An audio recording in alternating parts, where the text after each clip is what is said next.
juste un mot à propos des deux premières que l'on va citer. Ce sont des marques que l'on connaît.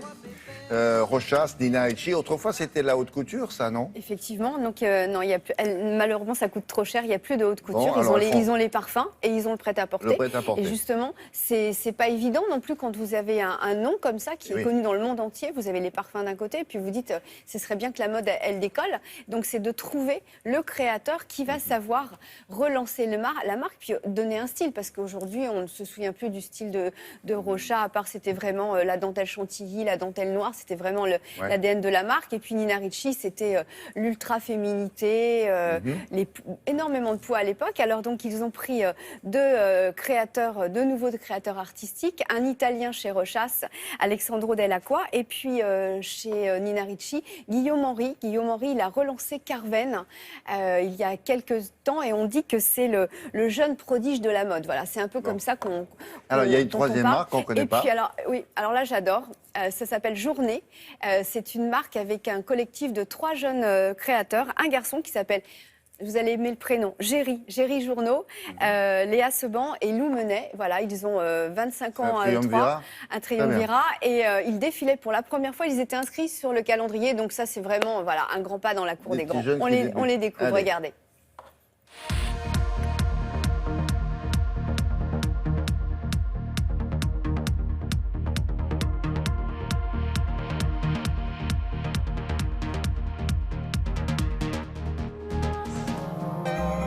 Rochas.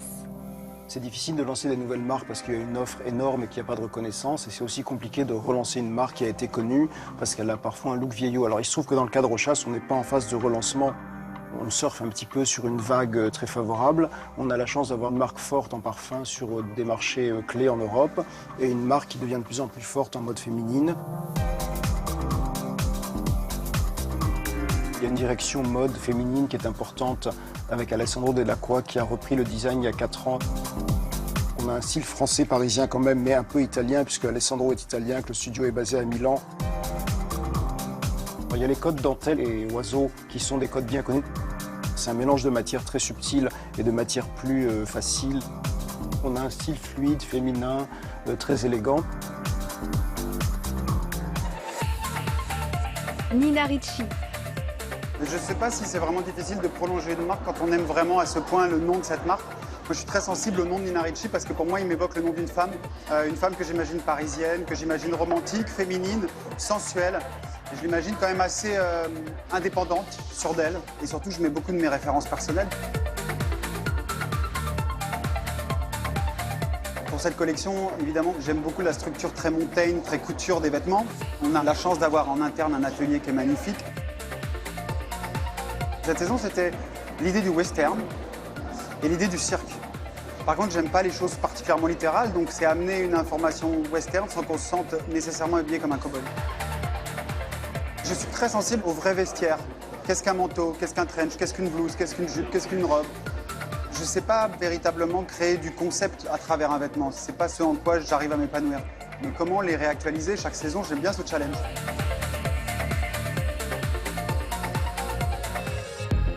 Journée. Journée, c'est été cofondé par Lou, Léa et moi-même. On est 3 amis de base et l'avantage qu'on a, c'est qu'on a 3 profils très complémentaires. Et notre volonté, c'était de pouvoir créer une marque qui offre un vestiaire du quotidien, des vêtements qui sont donc nés pour le jour.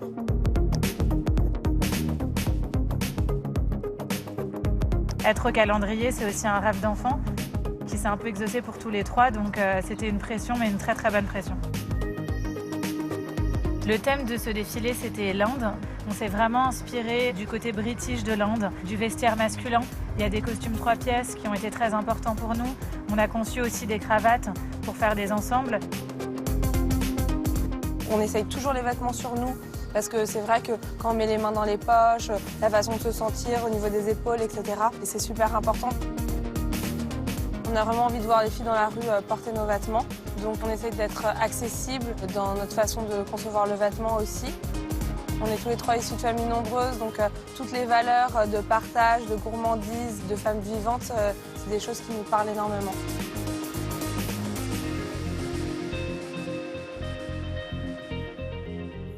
Là, c'est rigolo, ça. Oui. On est loin des années 90 finalement, ou des années 80 où les créateurs faisaient des choses un peu folles et qui n'étaient pas portables. Aujourd'hui, voilà, c'est vraiment des vêtements pour nous, pour être portés, pour être dans la rue. Donc voilà, le discours est intéressant et intelligent.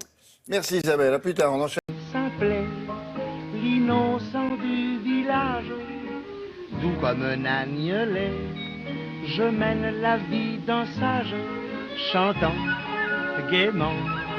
Moi je vis de l'air du temps, je dois tout ça. Alors les Français ont perdu, d'après les statistiques, 2 points de QI. Allons bon. C'est pas que nous, donc dans tous l'Occident. On a de bonnes raisons pour ça. On a cherché à savoir pourquoi. Ah ben oui, parce que ce phénomène inquiète les spécialistes. Parce que pendant très longtemps, au cours des derniers siècles, le quotient intellectuel moyen avait tendance à augmenter, notamment grâce à l'accès à l'éducation, à des conditions de vie meilleures. Et on se rend compte que là, on est à un tournant depuis une quinzaine d'années et le QI est en train de baisser. Alors vous l'avez dit, en France, alors selon les études, on estime que le QI moyen aurait baissé de 2 points, voire de 4 points. C'est vrai des autres pays, au Royaume-Uni, des autres pays occidentaux, Royaume-Uni, Danemark, Finlande, où à 18 ans, les jeunes qui font le service militaire sont testés régulièrement, donc baisse de 2 points également. Bien sûr, énormément d'hypothèses sont formulées sur cette baisse de QI parce qu'on cherche à l'expliquer. Alors le QI, c'est une partie de génétique sur laquelle on ne peut pas trop intervenir, et puis une partie liée à l'environnement. Alors qu'est-ce qui, dans notre environnement, pourrait à ce point-là modifier, faire baisser le QI des Français et des Occidentaux? Les chercheurs ont évoqué beaucoup d'hypothèses, mais la plus probable, la plus plausible, c'est la présence des perturbateurs endocriniens. Ces fameux perturbateurs endocriniens, ces substances chimiques qu'on trouve un petit peu partout autour de nous, dans les produits de beauté, dans les pesticides qu'on retrouve dans l'alimentation, dans les plastiques. Et oui, il pourrait avoir un impact sur le QI des enfants et des adolescents.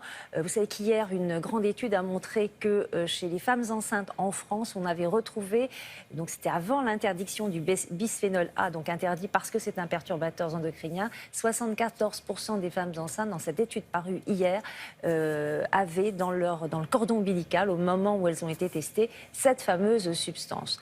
Donc, explication sur ces fameux perturbateurs endocriniens qui pourraient agir dès la période fétale, dès la vie in utero. On s'est aperçu que dans les pays occidentaux, il y avait une baisse du quotient intellectuel. Et tout commence à se jouer, finalement, lors de la période fétale, lorsque le fœtus baigne dans le liquide amniotique.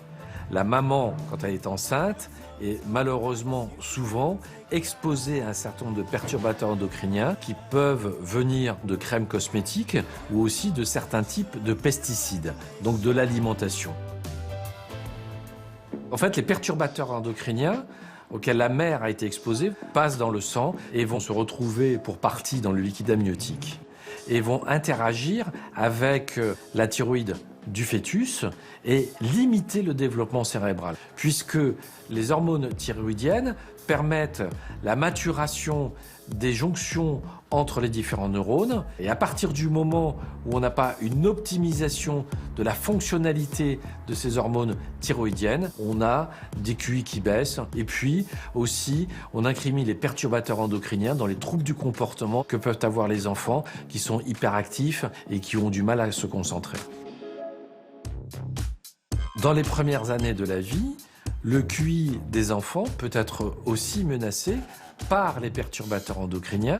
On va les trouver par exemple dans certaines crèmes, certains cosmétiques, dans les lingettes. On peut aussi trouver des résidus de pesticides dans l'alimentation. Tout ça va interagir avec les hormones thyroïdiennes qui assurent une bonne maturation du développement cérébral. Et donc le QI baisse.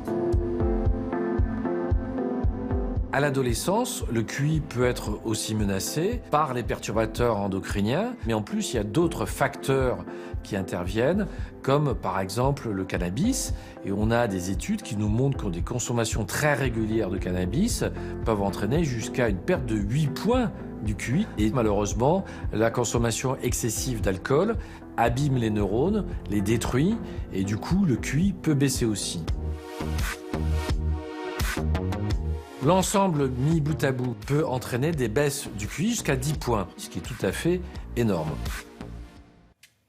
Ouais, c'est énorme, c'est le moins qu'on puisse dire. Et on ne peut pas récupérer ça, non. Le quotient intellectuel perdu ne se rattrape pas. Alors, on peut un petit peu notamment par l'éducation, mais c'est vrai que si on a perdu, pour toutes ces raisons-là, mis bout à bout entre la période fœtale et l'adolescence, on a perdu plusieurs points de QI. C'est vrai que si on était programmé pour avoir un QI à 100 et que le QI va tomber à 90, c'est vrai que ça peut être impactant dans la vie personnelle et professionnelle d'un individu. Et les nouvelles technologies, c'est-à-dire les écrans multiples dont ils se servent, ces jeunes gens-là? Alors, il y a des études là-dessus parce qu'effectivement, certains chercheurs pensent que les nouvelles technologies pourraient faire diminuer la concentration des enfants et des adolescents. Et des études ont été réalisées chez des chauffeurs de taxi et on s'est aperçu que l'aire de la mémoire qu'on appelle l'hypothalamus dans le cerveau est modifiée par le fait qu'ils aient un GPS, alors qu'avant, ils se repéraient grâce aux cartes, aux plans, etc. Ce sont des études préliminaires, hein, on n'est pas totalement sûr que les nouvelles technologies aient un impact, mais les chercheurs travaillent dans ce sens. Merci.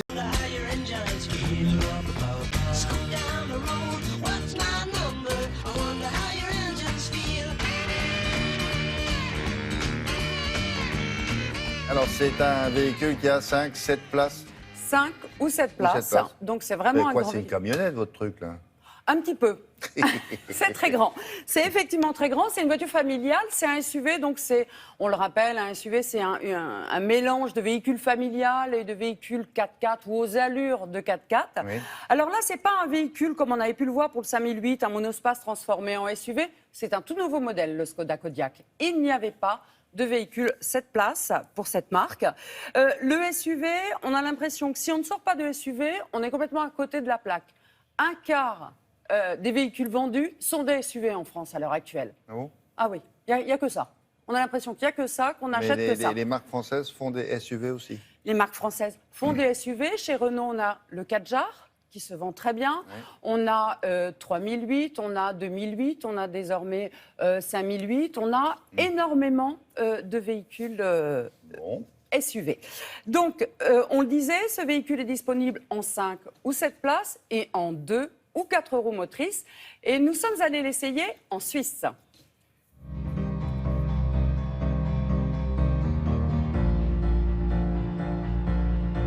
C'est une nouveauté majeure pour nous parce que c'est le premier véhicule Skoda proposé en 7 places. Si on remonte dans l'histoire de Skoda, il y a 50 ans, on avait déjà des SUV, mais en produit moderne, c'est vraiment une grosse nouveauté pour nous. C'est le segment le plus porteur, donc on a beaucoup d'espoir sur le Kodiaq. Kodiaq, c'est une race d'ours qui vit en Alaska et c'est une race d'ours extrêmement forte, puissante, qui est au sommet de la chaîne alimentaire comme l'ours polaire. Donc c'est vraiment donner l'image de robustesse, le côté gentil aussi, parce que les ours souvent sont des bêtes un peu sympathiques pour les enfants. Donc il a ce côté-là aussi pour répondre aux familles. Ce qui va différencier le Kodiaq de la concurrence, c'est d'abord ces 7 places. Il est disponible en 5 ou 7 places. Ça, c'est une vraie nouveauté. C'est le segment qui vraiment se densifie aujourd'hui dans les SUV. Et puis, il offre tout ce qu'offre une Skoda normale, plus de place, plus de coffres et des solutions Simply Clever. Les solutions Simply Clever, ce sont ces petites astuces qui facilitent le quotidien, comme les baguettes de protection des portes, les parapluies dans les portes ou le gratte-gifle dans la trappe à essence. Le nouveau design du Kodiaq va se décliner sur tous les SUV qui arriveront après lui. Les éléments distinctifs, c'est des antibrouillards relevés très haut pour assurer une visibilité quand on pratique le tout-chemin, mais c'est aussi à l'intérieur un tableau de bord et des équipements propres au SUV.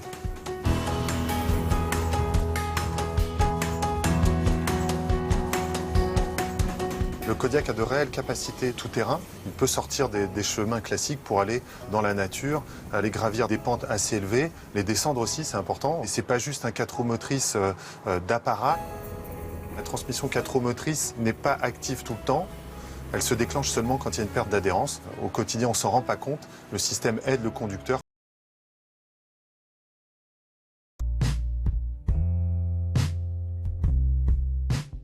bénéficie de toutes les synergies du groupe. Ensuite, c'est surtout une question de positionnement et d'image. Quand on achète une Skoda, on a ce qu'on attend d'une Skoda. Il y a des petits éléments qui sont distinctifs qu'on ne va pas retrouver chez les autres, notamment les solutions Simply Clever. On ne les trouve pas chez Volkswagen ni chez Seat. Ça fait partie du positionnement de la marque. Mais je vous rassure, les équipements, les moteurs, les transmissions, tout ça, ce sont exactement les mêmes pour toutes les marques. Que toutes ces marques-là qui viennent de citer appartiennent au même groupe. Oui, le groupe Volkswagen possède évidemment la marque Volkswagen, mais Skoda, Seat, Audi, et puis dans un autre genre, Lamborghini, Bugatti, etc.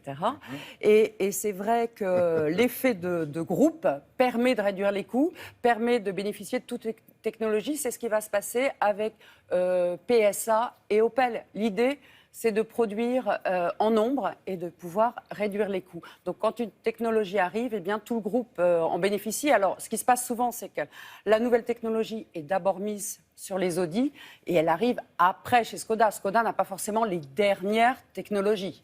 Mais Skoda, c'est moins cher.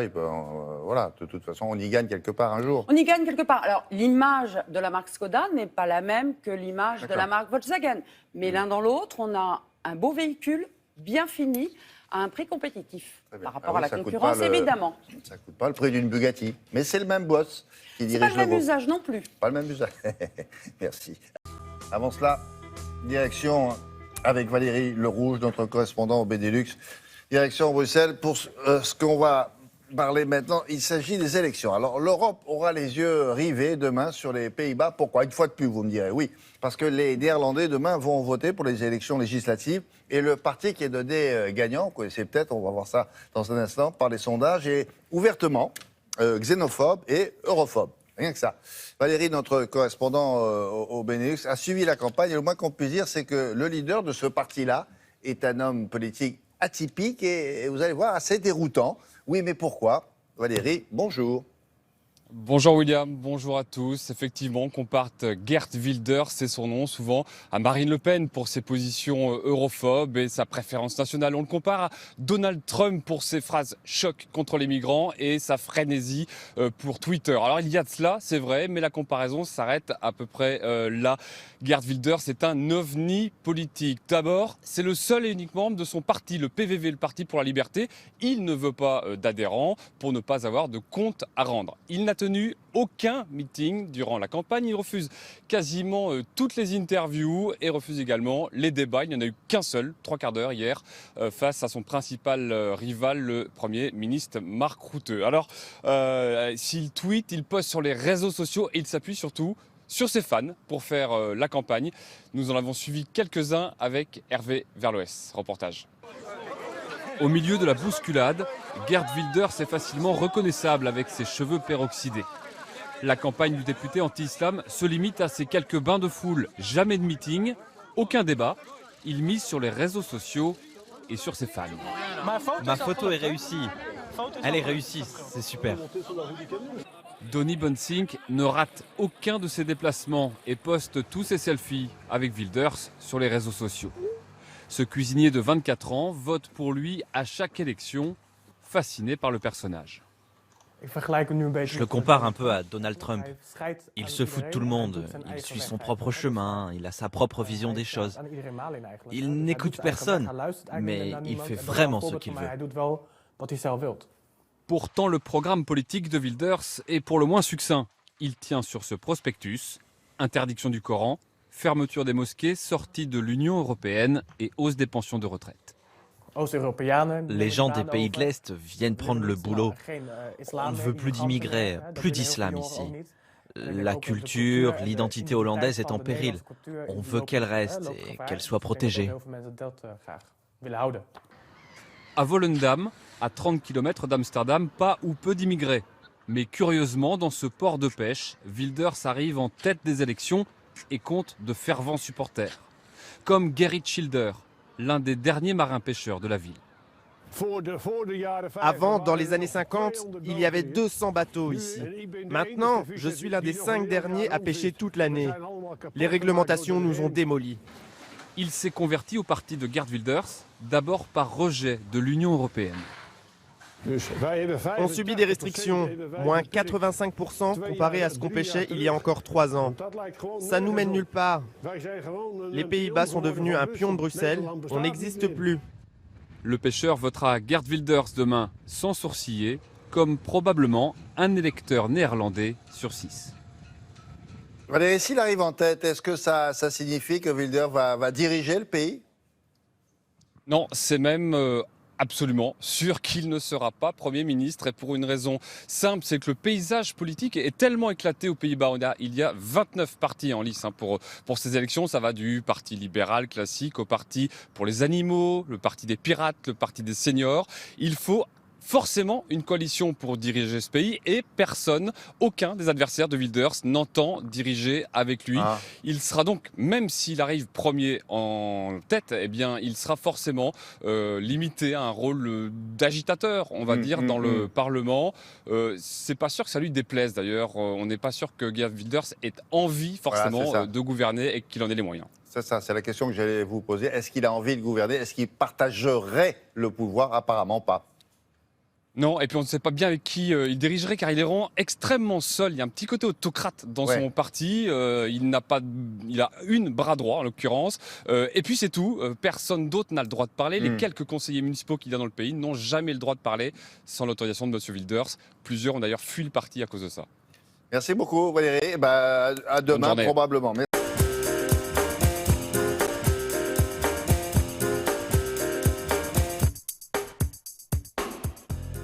Dérange là. Oui, pardon William, j'étais au téléphone avec Paris Match parce que j'ai une voiture à vendre et je voulais faire passer le message. Non, parce qu'en France, quand on a un message à faire passer, il y a un truc qui marche à tous les coups. Vous appelez Paris Match se déplace, recueille le message et le transmet sans le déformer. Il faut être quelqu'un d'un peu connu quand même. Oui, mais c'est fou le nombre de messages que Match fait passer ce matin. Premier message, Johnny a le moral. Regardez, chemise à fleurs, bisous amoureux de Laetitia. Cette une sert à nous dire que Johnny reste Johnny, qu'il se bat contre le cancer et que même si l'homme aux 100 millions de disques vendus en 57 ans de carrière peut par moments paraître un peu tristoun au milieu de ses Harley, même si, paradoxe, c'est Laetitia qui se balade en béquille pour cause de double entorse, tout va bien sous le soleil de Los Angeles. D'ailleurs, les potes sont venus, ils sont tous là, Patrick Bruel, Jean Reno ou encore Maxime Nucci, qui composent avec lui son prochain album, preuve, si besoin en était, que Johnny a foi en l'avenir. Alors que Paris Match se rassure, le message est bien passé, tout roule pour Johnny, mais n'allez pas croire que Paris Match fait passer tout et n'importe quoi comme message. Il faut être connu, vous l'avez dit, et puis Paris Match, on fait appel à eux quand les choses sont censées aller mal, mais qu'on voudrait que les gens pensent que ça va bien. Alors c'est un peu subtil comme concept, mais vous allez voir, on peut ainsi faire passer des messages politiques. Prenez Manuel Valls, plus de nouvelles depuis sa défaite à la primaire, alors on se dit que ça va pas fort pour lui. Où réapparaît-il? Dans Paris Match, tout sourire, devant un tableau de son père, dans une galerie madrilène. Avec un message particulier, je ne peux pas apporter mon parrainage à Benoît Hamon, je ne peux pas. C'est pas je ne veux pas, c'est je ne peux pas. Autrement dit, c'est au-dessus de mes forces. Je ne pourrais pas assumer autant de contradictions, se justifie l'ancien Premier ministre, alors qu'il sécurise son message en faisant donner ses proches, mais dans le Parisien, cette fois-ci. C'est ce matin.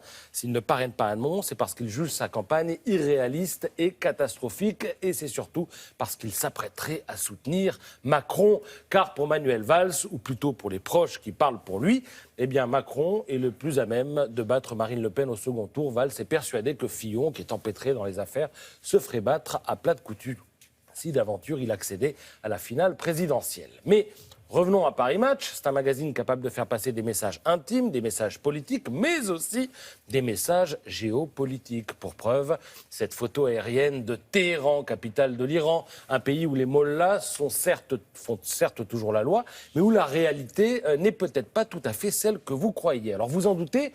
Eh bien venez voir. Dans une région à feu et à sang, il est toujours possible, plus que jamais en tout cas, au pays des turbans, de faire du tourisme. Bref, le pays s'ouvre et le fait savoir avec des images choisies. Alors, Ici, vous avez une enfant qui fait du skateboard. Là, on constate que les magasins sont achalandés, que les galeries d'art ne désemplissent pas. Et puis plus loin, hommes et femmes, en bas à droite, regardez, sympathisent, même si la bière reste sans alcool et le voile ne saurait faire l'objet d'une quelconque négociation. Mais attendez, c'est un publi-reportage? Ah non, c'est un reportage. C'est pas un reportage Non. financé par le ministère du Tourisme Non, iranien? mais les reporters de Paris Match ont été apparemment bien accueillis et on leur a peut-être indiqué quelques endroits où aller. Mais en tout cas, ce n'est pas un publi-reportage. Alors, l'image la plus surprenante de ce reportage sur l'Iran, c'est celle faite au cimetière des Innocents. Regardez, chaque vendredi, les Iraniens honorent leurs proches disparus. Gâteaux, boissons, guirlandes, ballons. Il y a même à proximité des aires de jeu et des cinémas. L'importance des rituels liés au deuil est l'une des particularités du chiisme, avec une large place accordée à l'image, contrairement à ce qui se passe avec les sunnites qui empoisonnent la vie des Occidentaux en ce moment. Là encore, et on arrive à la conclusion, message reçu. D'accord. Merci beaucoup. Pour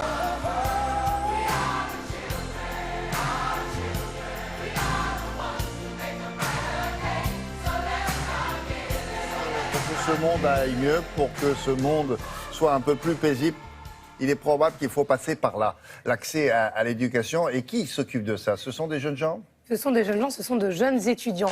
Et je vous le dis, depuis quelque temps, on remarque qu'au lieu de créer des start-up purement commerciales, les jeunes ont un vrai besoin de donner du sens à leur projet, de donner du sens, de faire du bien. Et ça se remarque encore une fois ici, puisque ce sont des étudiants, des lycéens et des étudiants en université qui se sont dit, nous on a le droit à l'éducation et on aimerait aider tous les enfants dans le monde. Alors il y a une ambition très grande, mais ils se concentrent. Privés, quoi. Voilà. Et de se dire, tiens, comment on peut nous aussi les aider et pourquoi on ne peut pas être aussi partenaires de ces bonnes actions, pourquoi ça serait réservé à nos parents, à nos grands-parents. Et en plus, quand ils prennent les choses en main, je peux vous dire qu'ils ont une énergie, mais imbattable. Donc je suis allée rencontrer celle qui est à l'origine du projet.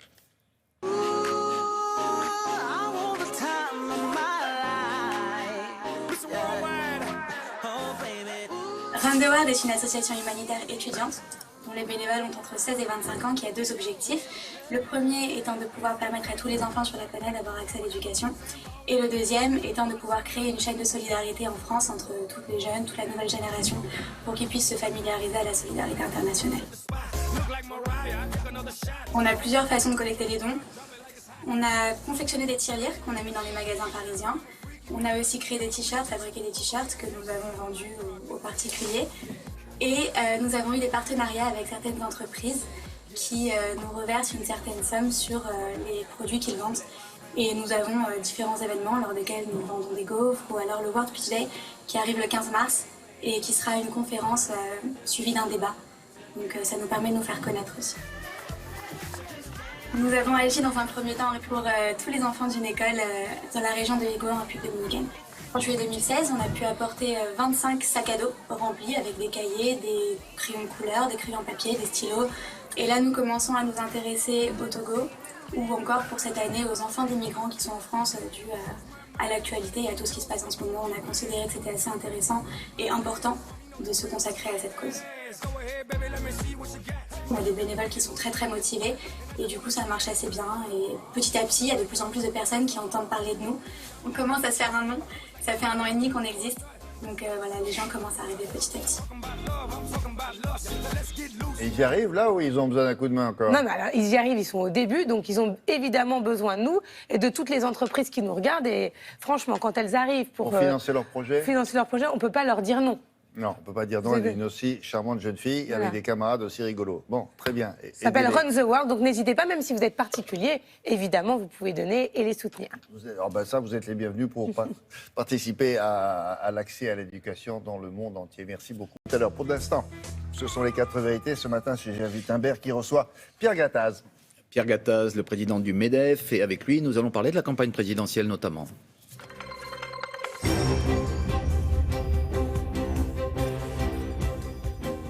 Bonjour, monsieur Gattaz. Bonjour. Les chefs d'entreprise ne restent pas inertes dans cette campagne. Vous avez donné une interview au journal Sud-Ouest. Vous avez estimé, je vous cite, qu'il y a 2 programmes qui vous semblent aboutis et 3 autres qui vous semblent absurdes. Alors on aura reconnu dans les aboutis Emmanuel Macron et François Fillon. Les 3 autres, Benoît Hamon, Jean-Luc Mélenchon et Marine Le Pen. Est-ce le rôle du patronat de s'impliquer ainsi dans une campagne présidentielle?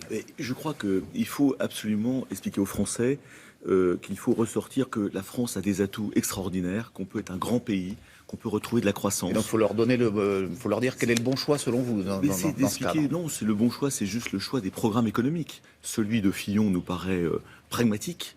Celui de Macron va dans le bon sens, mais ne va pas jusqu'au bout des réformes. Malheureusement, il ne baisse pas le coût du travail, par exemple. Il ne baisse pas les charges sur le travail. Et ça, c'est un problème. Et puis, vous avez 3 autres programmes, en effet, qui sont un peu n'importe quoi, c'est-à-dire repli sur nous-mêmes, sortie de l'euro de Marine Le Pen, qui serait une catastrophe, puisqu'il y aurait une dévaluation, il y aurait une perte de pouvoir d'achat, il y aurait un appauvrissement de la France et des Français. Donc, si vous voulez, dans un monde qui est à équiper, dans un futur à créer, on a des Français, des collaborateurs, des salariés qui sont performants, qui sont créatifs. La France a tout pour réussir. Les entreprises sont performantes en France, mais il y a un poids des charges qui est très élevé. Vous vous adressez plutôt aux chefs d'entreprise qu'aux salariés. Beaucoup de salariés estiment, contrairement à vous, que ce sont justement les programmes libéraux de M. Fillon et de M. Macron qui sont dangereux, et non pas l'inverse. Mais non, je crois qu'on fait peur aux Français. Je crois qu'on n'a pas... Il faut réhabiliter le travail. Ça, c'est formidable. Ça, c'est important de dire le travail, c'est l'épanouissement, la dignité, la fierté humaine. Quand j'entends Benoît Hamon, j'ai peur. Enfin, je me dis, mais c'est pas possible. Il ne dénigre pas le travail. Il dit qu'il y en aura moins dans les décennies à venir. Je crois qu'il n'aime pas vraiment le travail, il n'aime pas vraiment les entreprises. Et c'est pas le problème. Le problème, c'est en effet de dire à nos compatriotes, il faut aller vers le plein emploi. Qu'est-ce qu'on recherche? On recherche de créer de l'emploi. On recherche en fait de baisser le chômage et de le baisser à 5 ou 6%. Pour ça, l'entreprise est fondamentale.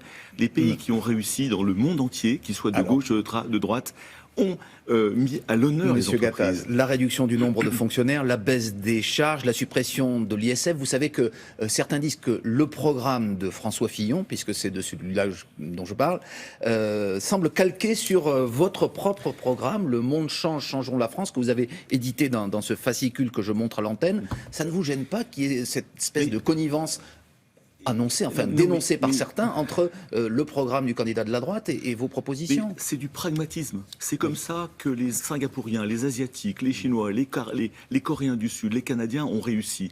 Ils ont mis l'entreprise au cœur de leur politique économique. Dans tous les pays du monde qui ont réussi, ils ont fait ça. Il faut une légitimité démocratique. Regardez la suppression de l'ISF, par exemple, que préconise M. Fillon et vous-même.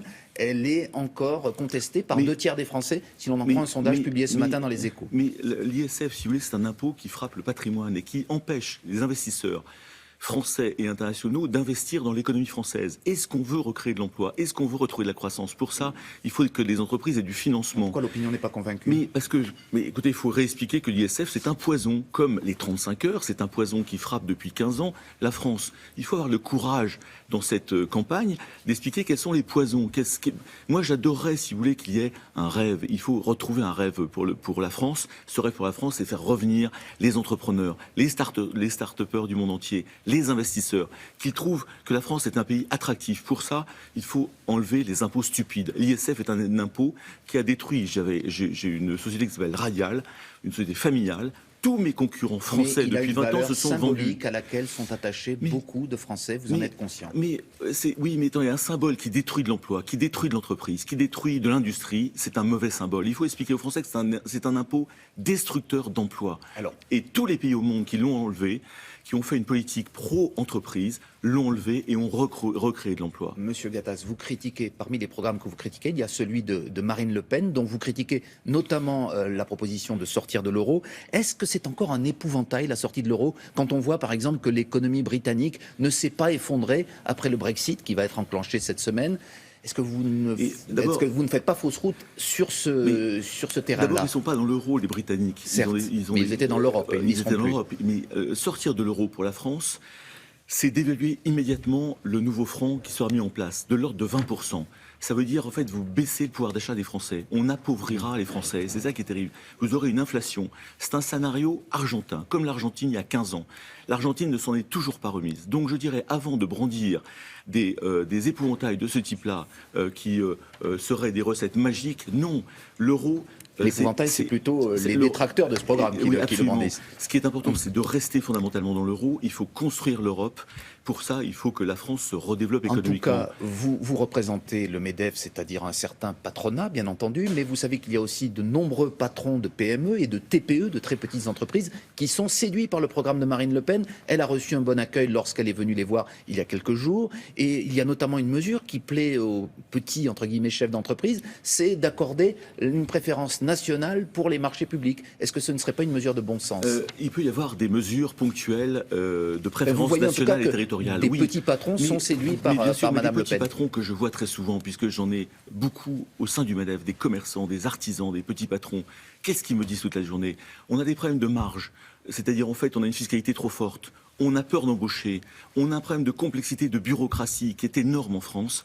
Et quand on n'a pas peur, on ne trouve pas des talents. Ce sont des gens qui sont des héros de la nation, il faut les écouter. Mais je ne pense pas en effet que la sortie de l'euro et de l'Europe soit un sujet. Mais à la fin, ils vous disent on va voter Madame Le Pen. Mais parce qu'ils en ont marre, et je comprends qu'ils en aient marre. Il faut que les réformes soient faites. Les réformes, c'est la baisse de la fiscalité, fondamentalement, la baisse des charges sur le coût du travail, et c'est de les laisser travailler, c'est d'arrêter de leur mettre des contraintes toute la journée.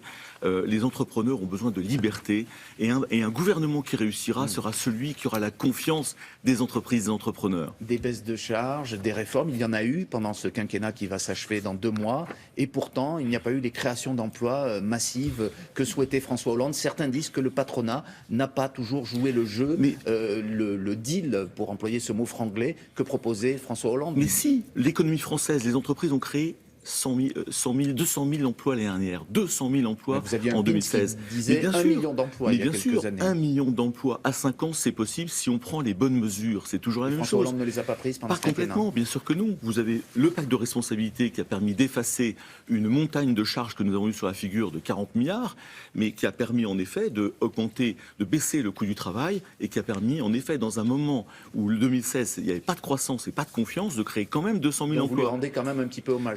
Je pense que oui, il faut continuer cette baisse des charges. Il faut continuer, on voit bien que ça marche, mais il faut continuer dans le temps de baisser les charges et de baisser les charges sur le coût du travail principalement. Bon, c'est le message donc, que vous adressez au prochain président. Merci beaucoup. Monsieur Gattaz, c'est à vous, William. Très bonne journée. Merci, messieurs. Pantalons, des jupes et des jupons et des gilets de flanelle. Elle fait des pantalons, des jupes et des jupons et des bonnets de coton. Je ne connais pas. L'actualité des nouvelles technologies avec Yann Lavoie. Nous allons faire la connaissance ce matin d'un nouveau produit. Alors vous allez voir, c'est un gilet que vous mettez sous votre combinaison si vous faites du ski ou alors si vous faites de la moto. En quoi c'est innovant celui-là? C'est innovant parce que c'est un gilet qui va se gonfler comme un airbag sans être relié à quoi que ce soit, puisque vous êtes dans ski. À moto, on connaissait déjà, je vous l'avais présenté, on est relié à un fil à sa moto, donc quand on tombe, ça s'ouvre. Mais là, c'est-à-dire que là, il va y avoir un calcul immédiat à l'intérieur de se dire « Oula, la position du skieur n'est pas bonne, je m'ouvre ». Pourquoi? Parce que tout simplement, sur les 8 millions de pratiquants l'an dernier, on a dénombré 150 000 blessures. Ça fait quand même beaucoup, ça fait beaucoup même, 150 000. Alors, un accident mortel il y a 2 jours. Oui.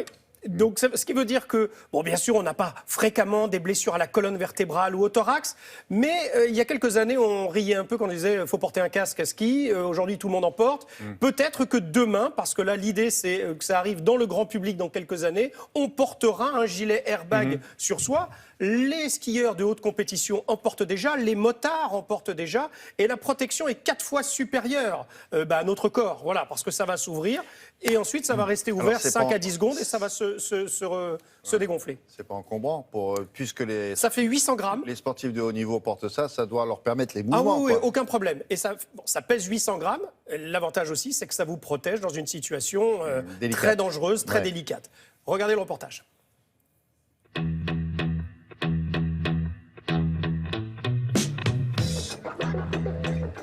Le principe d'un gilet airbag, c'est un gilet qui se porte sous les vêtements, qui comporte un système de gonflage et un système de déclenchement électronique qui va activer ce gonflage.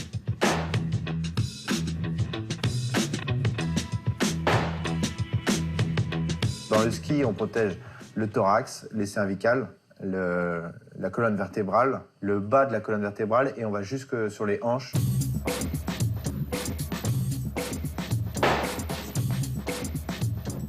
Il y avait un vrai besoin de protection supplémentaire dans le cadre du ski de compétition et précisément dans le ski cross. Le système est porté en permanence par les skieurs de compétition. Il y a 7 nations qui utilisent le système depuis 2 ans, en ski alpin également, en Coupe d'Europe et puis en FIS, donc les plus jeunes. Selon la traumatologie, on adapte la protection. Donc en MotoGP, c'est pas la même qu'en ski de compétition. Donc là, on va protéger les côtes, les épaules et on va pas protéger les hanches parce qu'en moto, il tombe pas sur les hanches. On a un boîtier électronique qui est dans le dos et qui mesure le mouvement en permanence. Et selon les différentes situations, il est capable d'analyser si la fin de l'action va entraîner une chute. Et c'est basé tout ça sur l'acquisition de données en permanence. À chaque fois qu'un skieur utilise, on enregistre ces données et on peut ajuster des seuils pour les prochaines fois couvrir de plus en plus de situations. On a fait adapter des générateurs de gaz de l'automobile à notre gilet. C'est une évolution des airbags latéraux des voitures, ou des airbags genoux, adaptés à notre situation. On est sur les mêmes fiabilités, à savoir un gonflage très rapide pour amortir des chocs. On a été particulièrement challengé par les skieurs de haut niveau sur 2 points. Le confort, on est complètement libre de tous ces mouvements. C'est le vrai intérêt de l'airbag par rapport à une protection traditionnelle en mousse. Et l'aérodynamisme. À terme, on va pouvoir avoir un système, un boîtier électronique qui va passer d'une application ski à une application moto, par exemple. Et le boîtier électronique peut être reconfiguré d'un sport à l'autre. Et on a une application smartphone qui, demain, permettra d'ajuster justement un peu comme on règle ses fixations de ski, selon si on est plutôt sportif ou si on est plutôt précautionneux. On mettra des seuils plus ou moins élevés pour déclencher dans des situations plus ou moins graves. Ça veut dire qu'il y a quelqu'un qui est derrière qui ça pète dans tous les sens. Ça va pas derrière. C'est fait que pour ces sports-là, pour l'instant. Oui, alors c'est surtout pour les pros aujourd'hui. Pour tout vous dire, c'est vraiment pour les pros. 2018, ce système-là devrait sortir pour les motards, monsieur tout le monde. Et effectivement, on pense surtout à l'équitation, aux skieurs. Mais ce pourrait être quelque chose que vous porterez dans quelques mois ou dans quelques années, bien entendu. Depuis plusieurs semaines, si vous consultez les internets, vous avez découvert Mélanie. Mélanie, c'est la star des réseaux sociaux. Qui est Mélanie? Et Mélanie a fait campagne sur Facebook pour présenter la météo. Elle a 21 ans, elle est atteinte de trisomie 21. Et donc la page Facebook, c'est Mélanie peut le faire. Et donc elle réclamait de faire la météo. Eh bien, ça aura lieu ce soir sur notre antenne, figurez-vous, William. Donc à 20h35, vous pourrez la retrouver. Et elle aura réalisé son rêve. Il y a plus de 200 000 likes qui ont été récoltés pour qu'elle présente cette météo sur notre chaîne. Donc vous pouvez la soutenir et surtout la regarder. Ou Chloé, on va voir, mais avec Anaïs probablement ce soir. On l'entraîne. Mais viens, reste ah bah oui, là-bas. Le coach arrive sur la... Le coach, c'est le coach de Mélanie. Ah oui, ça fait une petite semaine. Elle s'est entraînée un peu? Bien sûr, elle fait son stage, elle a fait sa formation et tout. Et puis voilà, on va faire cette belle aventure avec elle ce soir. On est... On aurait pu lui dire bonjour, elle aurait pu venir aujourd'hui, non? On l'embrasse si elle nous écoute. Elle doit dormir, mais là, elle se repose. Elle doit dormir. Donc ce matin, c'est repos et cet après-midi, on y va. Ah bon, vous remettez ça cet après-midi. Ah oui. Très bien. Merci beaucoup les filles. Allez.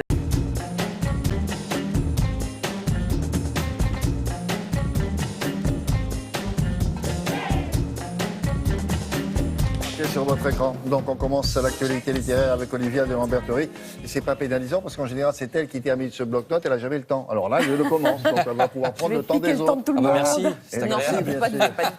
Alors on commence par qui? Par amour. C'est une chronique par amour aujourd'hui. Et ça s'appelle Par amour, quel beau titre, de Valérie Tong-Kyung, publié aux éditions Lattès. Valérie Tong-Kyung, elle est déjà très connue des libraires et des lectrices pour avoir publié ce qu'on appelle aujourd'hui des feel good books. Moi, j'appelle ça des livres qui donnent le sourire. Et puis là... C'est pas plus mal. C'est pas plus mal, non? Des livres qui donnent le sourire. Et celui-ci, ce nouveau roman, est différent. Elle change de genre pour aller vers la saga familiale en temps de guerre. Le destin de 2 sœurs pendant la Deuxième Guerre mondiale. Alors j'en vois là qui, le nez dans leur rigoré, se disent « Oui, mais c'est un genre un peu galvaudé, on en fait beaucoup ». Oui, mais non. Pourquoi mais non? Parce qu'elle renouvelle le genre pour 2 raisons. D'abord parce que les 2 héroïnes de son livre, Émilie et Muguette, 2 sœurs donc, sont havraises. Or, le Havre a connu vraiment une destinée singulière pendant la guerre, qui a été peu racontée d'ailleurs, je trouve, un tout petit peu par, un petit peu beaucoup même, par Philippe Génada l'année dernière dans La Petite Femelle. Pour rappeler aux gens, donc le Havre a été presque entièrement détruit en 1944 et bombardé par des bombes alliées. Oui, aussi. Bon, alors là, on en endroit, exactement, pas loin. Exactement. Donc là, on n'en est pas encore là. On est d'abord au printemps 40. Il y a un ordre d'évacuation. Les Allemands arrivent et 2 sœurs dont les maris sont partis au front doivent quitter la ville et tout laisser avec chacune leurs 2 enfants. D'ailleurs, Valérie Tongkong remarque que le maire de la ville est parti avant tout le monde, laissant sa population. Eh oui, il a abandonné le navire. Eh oui, il est parti, lui, il est parti. Et là, vous avez des gens qui sont comme ça, jetés sur les routes, sans savoir du tout où aller. Et puis, l'armistice est signé, et les 2 sœurs reviennent dans la ville. Ce qui est intéressant, c'est que les 2 sœurs, elles ont des caractères totalement différents. Elles sont vraiment unies comme les doigts de la main, elles s'adorent. Mais il y en a une, l'aînée, qui est responsable, qui est assez solide, et la deuxième qui est plus légère, plus évaporée, et sans doute aussi d'ailleurs plus joyeuse de nature. Et les maris, qu'est-ce qu'ils sont devenus? Les maris, ils sont partis. Il y en a un qui est fait prisonnier et l'autre qui revient. Et c'est une chose très intéressante du livre. La femme ne reconnaît pas son mari. Elle ne le reconnaît pas. C'est Martin Guerre, ça, alors. Alors, elle le reconnaît au sens où c'est bien lui, mais c'est plus le même homme. Alors, il faut voir que c'est un couple qui tenait une école. Lui était le cuisinier de l'école, elle en était la gardienne. L'école va être occupée par des Allemands. Et alors qu'elle aurait tendance plutôt à vouloir résister, elle trouve que son mari est bien accueillant avec les Allemands. Ce qui est intéressant, c'est que le livre est raconté par toutes les voix, par les sœurs, par les enfants, par les maris, ce qui vous permet vraiment d'être à la place de tout le monde. Et l'autre chose passionnante du livre, que je ne connaissais pas, c'est que les enfants d'une des sœurs qui est envoyée à l'hôpital parce qu'elle est malade, sont envoyés, eux, en Algérie. Et je ne savais pas que pendant la guerre, on avait envoyé comme ça des enfants en Algérie dans des familles d'accueil. Alors, ce qui est terrible et bien pour les enfants, c'est vrai que les enfants sont en sécurité là-bas et souvent, ils sont très bien accueillis d'ailleurs par les familles. Mais on voit bien au travers d'un des personnages du livre qu'il y a des enfants qui sont pris dans un terrible conflit de loyauté entre leurs parents qui sont loin en France et puis cette famille qui les accueille avec tant d'amour et tant d'affection. C'est un livre qui a un pouvoir émotionnel rare. C'est ça la grande force de ce livre. C'est qu'à moins d'avoir une machine-outil à la place du cœur, ce qui après tout peut arriver, mais enfin qui n'est pas fréquent non plus, vous ne pouvez qu'être broyé, concerné par le destin de ces femmes. C'est vraiment comment, en temps de guerre, quand tout est bouleversé, comment vous faites pour survivre, quel choix vous devez faire.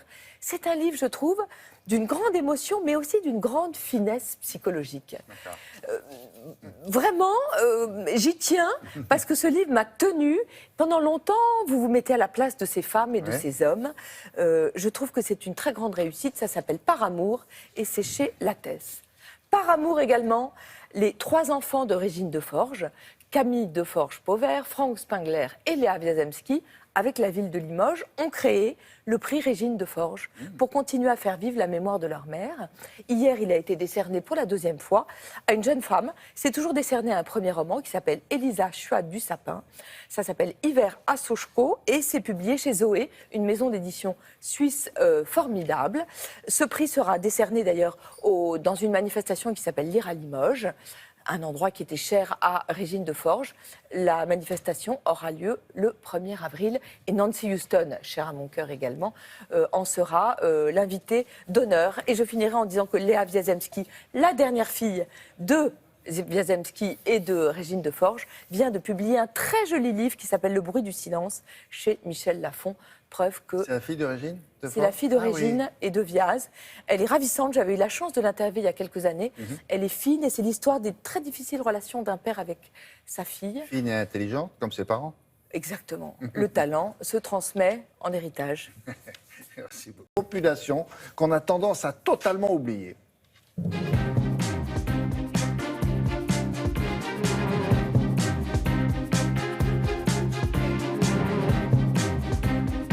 faudrait peut-être, Frédéric, pour commencer, rappeler le prétexte de cette chronique-là. C'est-à-dire qu'il y a en ce moment un projet de pipeline, un oléoduc qui d'ailleurs a commencé à être construit, qui doit traverser des terres indiennes. Ce projet avait été stoppé sous Obama, mais hélas pour les tribus concernées, il vient d'être relancé par Donald Trump. On va voir quelques images. D'abord, les images du tracé de cet oléoduc. Vous voyez que c'est dans le nord des États-Unis que ça se passe. Zone habitée par les Indiens de la tribu des Lakota. C'est pas un hasard si ça s'appelle le Dakota, ces États-là. Et vous voyez que plusieurs centaines de personnes font des manifestations depuis des semaines contre la construction de ce pipeline. Là, c'est à Washington. Ils craignent que leurs terres ne soient saccagées parce qu'il y a souvent des fuites de pétrole le long des oléoducs. Ça contamine l'eau potable, entre autres. Et vous voyez que les habitants manifestent en tenue traditionnelle. Pour certains, d'ailleurs, leur nom de famille, encore aujourd'hui, est encore de tradition indienne. Il y a une porte-parole de ce mouvement qui s'appelle Madame Jumping Eagle, c'est-à-dire aigle bondissant. Oui, non, mais c'est vrai. Voilà maintenant près d'un an que ces manifestations durent aux États-Unis. Là, je vous dis, c'était vraiment à Washington ces derniers jours. Ce qui nous amène, vous le disiez, à nous souvenir que les Indiens d'Amérique existent encore, parce qu'on a l'impression que c'est un sujet pour western et qui ne concerne que le passé. Eh bien, pas du tout. Regardez. Alors, c'est vrai qu'ils sont beaucoup moins nombreux qu'à l'époque. Western ou pour Kevin Costner qui en fait des films. Voilà. Bon, ou qu'à l'époque où les Européens sont arrivés, comme sur ces gravures, ils sont beaucoup moins nombreux, les Indiens d'Amérique, parce qu'à l'époque, sur toute l'Amérique du Nord et du Sud, on estime qu'ils étaient entre 30 et 80 millions. Et 200 ans plus tard, 90% en moins. Leur nombre a été divisé par 10 en 200 ans. Ils ont été exterminés par les Américains d'origine européenne pour faire de la place sur les terres, quand il y avait besoin de terres agricoles, pour exploiter le pétrole. On déchirait les traités de paix qu'on avait fait l'année d'avant avec les tribus Sioux ou d'autres peuples. On tuait les bisons dont ils se nourrissaient pour les réduire à la famine. C'était fait exprès, tuer les bisons. Et ces tribus, si elles avaient le toupet de résister, elles étaient encore plus exterminées. Voilà. Les massacres ne se sont arrêtés qu'au XXe siècle. Ça n'est que dans les années 20 que les Sioux... Et après, ils les ont parqués. Oui, exactement. Alors, attendez, j'y viens. Ça n'est que dans les années 1920 qu'ils ont eu la nationalité américaine et la citoyenneté.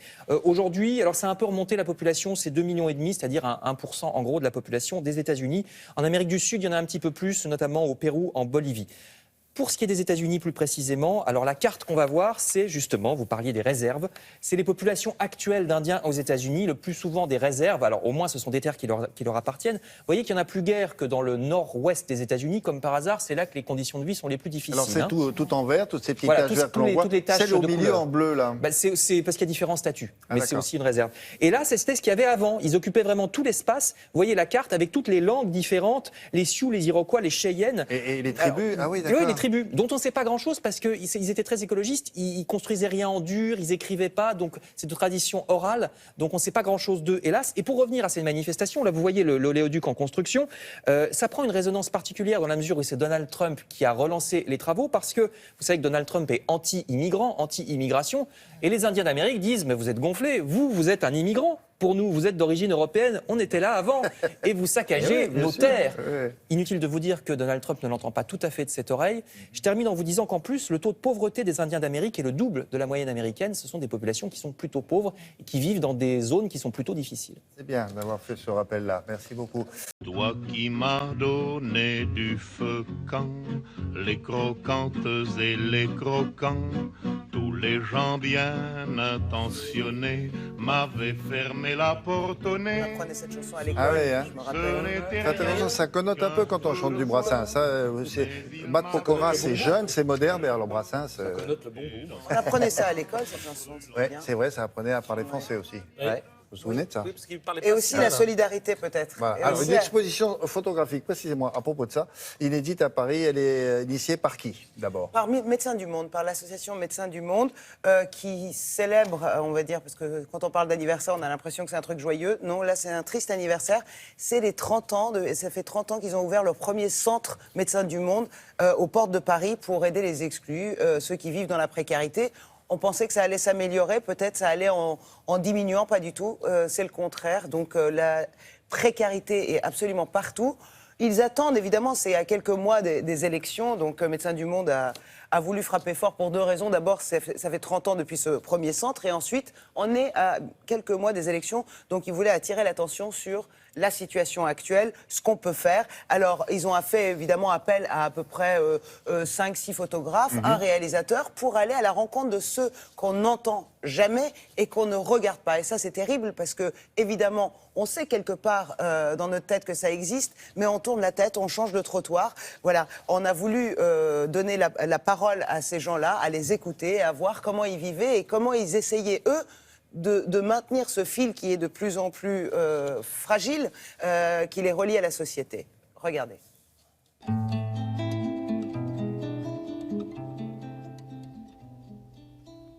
Jojo, voici donc quelques rires, quelques vins, quelques blondes. Alors l'exposition s'intitule Mise au point par Médecins du Monde et elle est sous-titrée 30 ans de combat contre l'exclusion. Cette exposition, c'est 6 photographes et ce réalisateur qui ont montré différents visages de la précarité. 我来到法国的原因也是孩子都上学嘛，从事了好几种工作都去尝试过，最后做了性工作。 Médecins du Monde, c'est soigner et témoigner. Soigner, elle le fait depuis 30 ans, en tout cas en France. Témoigner, c'est ce que se propose de faire cette exposition pour montrer qu'il n'y a pas une unique forme de précarité.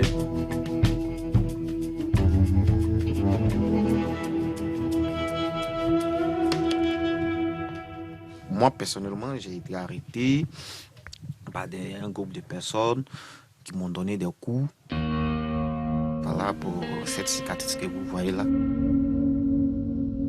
Il y a des fois des gens qui nous aident. On nous aide, alors c'est déjà plus facile. J'ai voulu, moi, travailler sur, en fait, les blessures de la vie, blessures souvent visibles.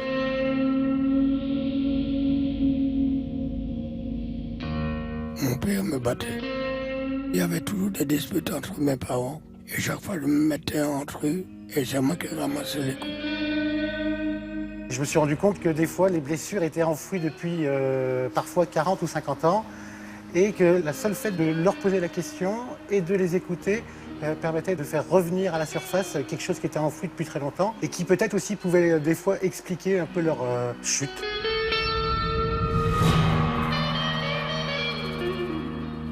Ça va pas. La parole donne de la vie, donne du corps aussi à des portraits qui des fois sont que des icônes, sont que des images un peu sur papier glacé.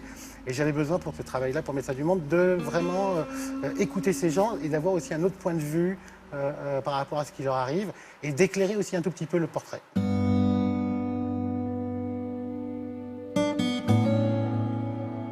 Ce qu'on espère et ce qu'on souhaite avec les travaux de ces 6 photographes et ce réalisateur, c'est qu'effectivement ces images restent dans les esprits des gens. Et surtout avant cette élection présidentielle, cette échéance. Oui. Bon, alors, ils ont parlé aux candidats multiples et variés? Évidemment, c'était surtout ça d'ailleurs. C'est qu'on a l'impression que c'est compliqué d'aller à leur rencontre. C'est pas simplement, on ne vole pas des photos, vous comprenez? On va à la rencontre de ces gens-là, on discute avec eux, on a l'autorisation et on les entend. Comme vous avez pu le voir, il y a leur témoignage et chacun raconte son histoire et ça, c'est assez formidable. Alors, à Paris, rue de Torigny, à la galerie, et puis vous avez jusqu'au 18 mars, on est le 14, il vous reste 4 jours. C'est peu. Toutes les informations sur le site de Télématin, France 2. Merci, mademoiselle Laura Douay, qui s'est déplacée ce matin pour vous parler de votre problème. Oui. Oui, une nouvelle start-up pour vous aider, que vous ayez un studio, 2 pièces, un appartement, une maison, ou même, pourquoi pas, un château, un manoir, vous avez besoin de le vendre, et vous ne voulez pas passer par une agence pour pas, justement, qu'il y ait de commission. Mais comment vendre seul son bien sur Internet? Eh bien, un site qui s'appelle commentvendreseul.com. Vous voyez, en plus, le titre est en français, donc ça doit vous plaire, William. C'est une jeune start-up, c'est gratuit, il y a plein de tutos qui vous expliquent comment prendre vos photos, comment mettre en valeur votre bien, et tout ça, tout seul, voilà. Vous vous rappelez ce que c'est qu'un tuto? Un tutoriel, c'est une façon de vous démontrer ce qui est bien. Voilà, il y a des tutos pour le golf, des tutos pour la cuisine, et ceux qui ont des fait tutos des pour le tutoriels, maquillage. ce sont des tutos? Ce sont des youtubeurs. Des profs. En GTA. Voilà. On peut lancer une mode, le tuto, ça. Nous, on est tous un peu tutos ici. Oui, c'est vrai. Vous surtout. Merci beaucoup. À tout à l'heure. À tout à l'heure.